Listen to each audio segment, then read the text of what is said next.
All right, for this one, we're going to do things a little differently. I'm actually going to let our subject introduce himself. Now, I know that sounds a bit strange, but trust me, you'll see why in just a second. So that's Joff. And yeah, he's going to be our guide today. But what you're hearing and seeing right now, it's not just a simple recording. No, it's something way more interesting than that. You see, when you watch Jeff talk, what you're really watching is a lip-synced video that's being generated in real time. He isn't some pre-recorded file sitting on a server. He's a digital coach brought to life, on demand. So the big question is, how on earth does that actually work? So how do you actually build something like this? Well, the process of making Jeff's face move and talk is surprisingly elegant, and believe it or not, it all starts with some really simple ingredients. It all boils down to just two things. First, you take one single static photograph of a person. In this case, it's just a PNG file of Jeff. Second, you have an audio file of someone speaking. You feed those two things into a neural network, and out comes the final video, perfectly lip-synced.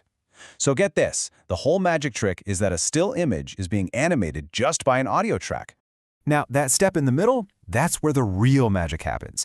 It's a neural network called Wave2Lip, and it was cooked up by some brilliant researchers.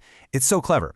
It basically listens to the sound waves in the audio, figures out the exact mouth shapes you'd make to create those sounds, and then it perfectly stitches those moving lips right onto the static photo. It's just an amazing example of AI bridging that gap between what we hear and what we see. Of course, something like this takes some serious horsepower. The whole thing runs on a specialized NVIDIA L4 GPU sitting up on Google Cloud Run.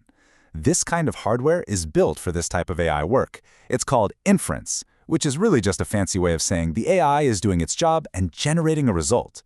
And the performance is just fantastic. A typical 10-second clip of Jeff talking takes only about 3 seconds of GPU time to create. That speed is absolutely crucial to making the whole thing feel interactive and real. Okay, so you might be wondering, and it's a totally fair question, why go through all this trouble? Why not just build a 3D animated character, like you'd see in a video game? Well, this is why. This slide really gets right to the heart of it. When you start with a real photograph, you're starting with actual human fidelity. A 3D avatar, on the other hand, especially one that has to be rendered in real time, almost always looks like, well, a video game character. It tumbles right into what's called the uncanny valley, that creepy, weird feeling you get when something is almost human, but your brain knows something's just off. By starting with a real photo, this whole approach just neatly sidesteps that entire problem, and the result just feels way more natural and convincing. But this all sounds a little too good to be true, right? There was a huge technical problem they had to solve first. This on-demand GPU stuff comes with a pretty big delay if you're not careful. It's a problem called a cold start. So here's the issue. To save money, when the system isn't being used, the cloud service shuts everything down. But when a new request comes in, it has to fire up a GPU instance from scratch. And that can take anywhere from 30 to 60 seconds. I mean, can you imagine? You click a button to talk to your coach, and then you just wait for a whole minute. Nobody is going to stick around for that. It's a deal breaker. So the team came up with this really smart, kind of sneaky solution. The second a user logs into the app, their browser sends a quiet little ping to the service in the background. That one tiny ping is all it takes to wake up the GPU and get it warm. So while you're clicking around, deciding which coaching session you want, the GPU is already firing up behind the scenes.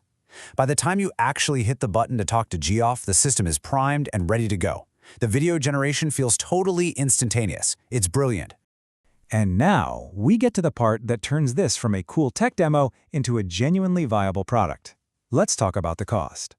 0.2 cents. Yeah, you heard that right. Not 2 cents, 0.2 of a single penny. That is the total cost to generate one of these videos. It's just astonishingly cheap.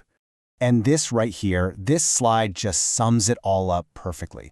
Look, the goal here isn't to create the next Hollywood blockbuster. The goal is to find that perfect trade-off. For a cost that's basically zero, about 0.2 of a cent, and just 3 seconds of processing time, you get a talking face that is absolutely convincing enough to have a real engaging conversation with. It's not perfect, sure, but it is more than good enough to create a genuine human connection. And that leaves us with this one final, really fascinating thought. This technology makes creating a believable digital person practically free. And when the barrier to entry is that low, it just blows the doors wide open for all kinds of possibilities. So you have to ask yourself, what conversations are we going to start having? Not just with each other, but with digital beings just like Jeff. It's definitely something to think about.